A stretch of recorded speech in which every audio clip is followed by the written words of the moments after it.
पाठ 11 कारक केस। पढ़िए और समझिए। 1. नेहा ने पुस्तक पढ़ी। इस वाक्य में पढ़ी क्रिया है। क. पुस्तक किसने पढ़ी? नेहा ने। ख. नेहा ने क्या पढ़ी? पुस्तक। 2. पक्षी डाल पर बैठा है। क. डाल पर कौन बैठा है? पक्षी। ख. पक्षी कहाँ बैठा है? डाल पर। 3. वह स्कूल जाएगा। इस वाक्य में जाएगा क्रिया है। स्कूल कौन जाएगा? वह। उपरोक्त प्रश्नों के उत्तरों पर ध्यान देने से ज्ञात होता है कि इनमें संज्ञा व सर्वनाम शब्दों का संबंध क्रिया से है। इन वाक्यों में ने, पर शब्द चिन्ह भी लगे हैं। इन शब्द चिन्हों के कारण ही इन शब्दों का क्रिया अथवा वाक्य के अन्य शब्दों से संबंध प्रकट हो रहा है।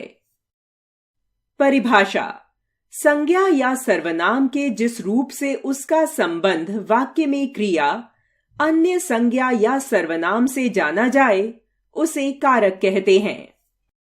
विभक्ति चिन्ह या परसर्ग: संज्ञा अथवा सर्वनाम का संबंध क्रिया से अथवा दूसरे शब्दों से बताने के लिए उसके साथ शब्द चिन्ह लगाए जाते हैं, जैसे ने, को, से, के लिए, में, पर, का, की, के आदि। ये शब्द चिन्ह विभक्ति चिन्ह या परसर्ग कहलाते हैं। कारक के भेद, काइंड्स ऑफ द केस। समझिए। कर्ता, जो कार्य करे। कर्म, जिस पर क्रिया का प्रभाव पड़े। करण, कार्य, क्रिया करने का साधन। संप्रदान, जिसके लिए क्रिया की जाए। अपादान, जिससे कोई अलग हो। संबंध, जो परस्पर संबंध जोड़े। अधिकरण, जो क्रिया का आधार हो। संबोधन, जिससे किसी को पुकारा जाए। हिंदी में 8 कारक माने जाते हैं। क्रम, कारक, विभक्ति चिन्ह। 1. कर्ता कारक, नॉमिनेटिव केस, ने। 2. कर्म कारक, ऑब्जेक्टिव केस, को। 3. करण कारक, इंस्ट्रूमेंटल केस, से, के द्वारा। 4. संप्रदान कारक, डेटिव केस, को, के लिए। 5. अपादान कारक, एब्लेटिव केस, से, पृथकता। 6.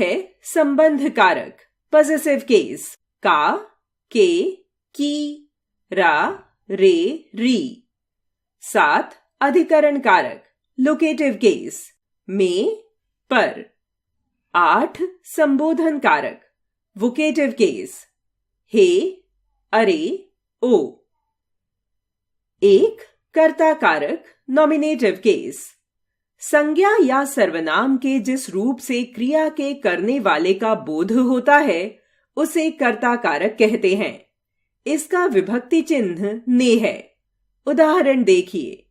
अजय ने पत्र लिखा, मां ने 100 लड्डू बनाए।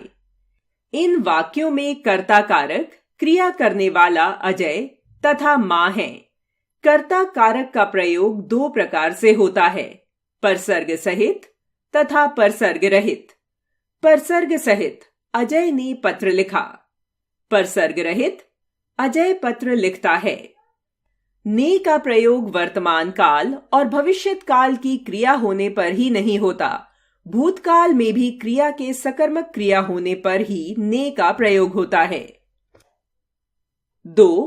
कर्म कारक, ऑब्जेक्टिव केस। वाक्य में जिस संज्ञा या सर्वनाम पर क्रिया का प्रभाव पड़ता है वह कर्म कारक कहलाता है, जैसे चौकीदार ने चोर को देख लिया था। शिकारी ने हिरन को पकड़ लिया। इन दोनों वाक्यों में क्रिया का प्रभाव चोर व हिरन पर पड़ रहा है, अतः चोर व हिरन कर्म कारक हैं। कर्म कारक का विभक्ति चिन्ह को है। कभी कभी को विभक्ति चिन्ह से रहित वाक्य भी पाए जाते हैं। विभक्ति चिन्ह सहित वाक्य। प्रबंधक ने कर्मचारी को बुलाया। सपेरे ने सांप को पकड़ लिया। विभक्ति चिन्ह रहित वाक्य। बिल्ली ने चूहा देखा। चाचा जी आम लाए। 3. करण कारक इंस्ट्रूमेंटल केस।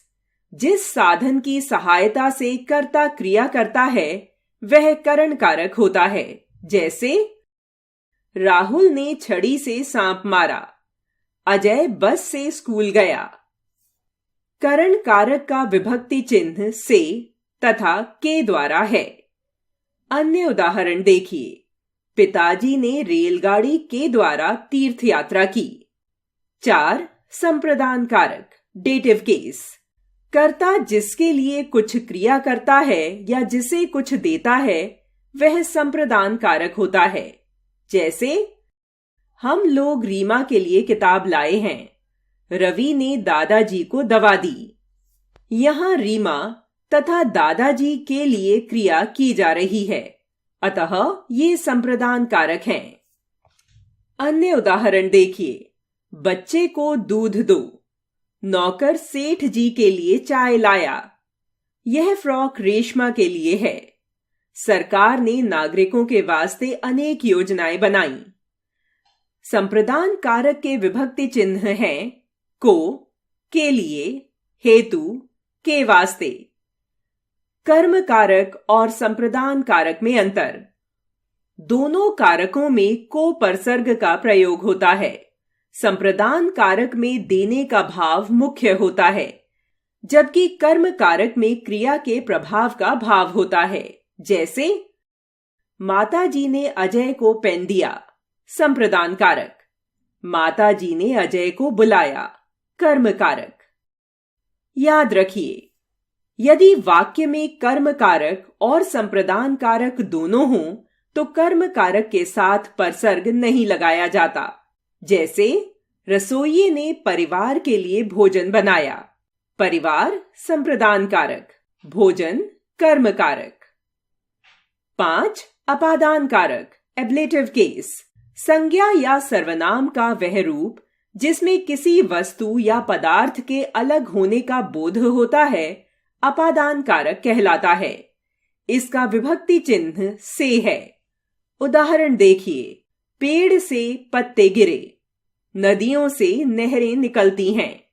यहां पेड़ तथा नदियों से अलग होने की क्रिया हो रही है, अतः पेड़ तथा नदियों अपादान कारक हैं। करण कारक तथा अपादान कारक में अंतर। करण कारक तथा अपादान कारक दोनों का विभक्ति चिन्ह से है, परंतु करण कारक में यह द्वारा साधन के अर्थ में प्रयुक्त होता है और अपादान कारक में अलग होने के अर्थ में। करण कारक। मेहमान हवाई जहाज से जयपुर गए। चौकीदार ने बंदूक से चोर को मार गिराया। अपादान कारक। बंदर छत से गिर पड़ा।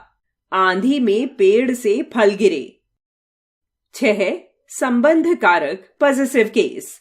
वाक्य में प्रयुक्त जिस संज्ञा या सर्वनाम का संबंध वाक्य में आए हुए अन्य संज्ञा या सर्वनाम से प्रकट किया जाए, ऐसे संबंध को सूचित करने वाले या अधिकार रखने वाले शब्द संबंध कारक होते हैं। इस कारक के विभक्ति चिन्ह का, की, के, रा, री, रे हैं। उदाहरण देखिए। अजय के चाचा जी लखनऊ गए। यह मेरी कमीज है। राजू की बहन अध्यापिका है। इन वाक्यों में अजय, मेरी तथा राजू संबंध कारक हैं।